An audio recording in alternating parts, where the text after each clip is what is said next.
Hello hi, എൻ്റെ പേര് അശ്വിനി കൃഷ്ണ. അപ്പോൾ എനിക്കിന്ന് പറയാനുള്ളതെന്ന് വെച്ചാൽ നമ്മളെ സ്കിൻ ടൈപ്പിനെ കുറിച്ചാണ്. നമ്മുടെ ഇന്ത്യയിൽ 5 തരം സ്കിൻ ടൈപ്സ് ആണുള്ളത്. ഒന്ന് സെൻസിറ്റീവ് ആയിരിക്കും, ഒന്ന് ഡ്രൈ സ്കിൻ ആയിരിക്കും, ഒന്ന് ഓയിലി ആയിരിക്കും, ഒന്ന് നോർമൽ സ്കിൻ ഉണ്ടാവും, ഒന്ന് കോമ്പിനേഷൻ സ്കിൻ.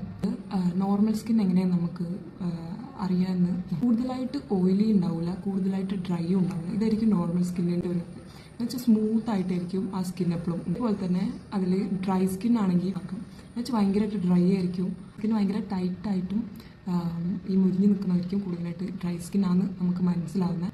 ഇനിയിപ്പോൾ നമ്മൾ ഓയിലി സ്കിൻ നോക്കുകയാണെങ്കിൽ ഫുൾ ഓയിലി ആയിരിക്കും. എന്നുവെച്ചാൽ അവർക്ക് കൂടുതലായിട്ട് ബ്ലാക്ക് ഹെഡ്സ്, വൈറ്റ് ഹെഡ്സ് ഇതൊക്കെ കൂടുതലായിട്ട് ഉണ്ടാവും, പിമ്പിൾസും കൂടുതലായിട്ട് വരാം. ഇതൊക്കെയാണ് ഈ ഓയിലി സ്കിന്നിനെ കൂടുതലായിട്ട് അറിയപ്പെടുന്നത്. ഇനിയിപ്പോൾ നമ്മൾ കോമ്പിനേഷൻ സ്കിൻ ആണെങ്കിൽ അവരുടെ ഈ ടീ സോൺ മാത്രം, ഈ ടീ സോൺ ഫുൾ ഓയിലി ആയിരിക്കും. എന്നുവെച്ചാൽ ടീ സോൺ ഫുൾ ഓയിലിയും ബാക്കിയുള്ള ഏരിയ ഫുള്ളും ഡ്രൈയും ആയിരിക്കും. അതാണ് നമ്മൾ കോമ്പിനേഷൻ സ്കിന്നിനെ കൂടുതലായിട്ട് അറിയാൻ പറ്റുന്നത്. ഈ ടീ സോൺ ഏരിയയിൽ അവർക്ക് ഓയിലി ആയതുകൊണ്ട് അവർക്കും ബ്ലാക്ക് ഹെഡ്സും വൈറ്റ് ഹെഡ്സും ഉണ്ടാകാൻ സാധ്യതയുണ്ട്. ബാക്കിയുള്ള ഭാഗത്ത് അവരുടെ ഡ്രൈയും ആയിരിക്കും.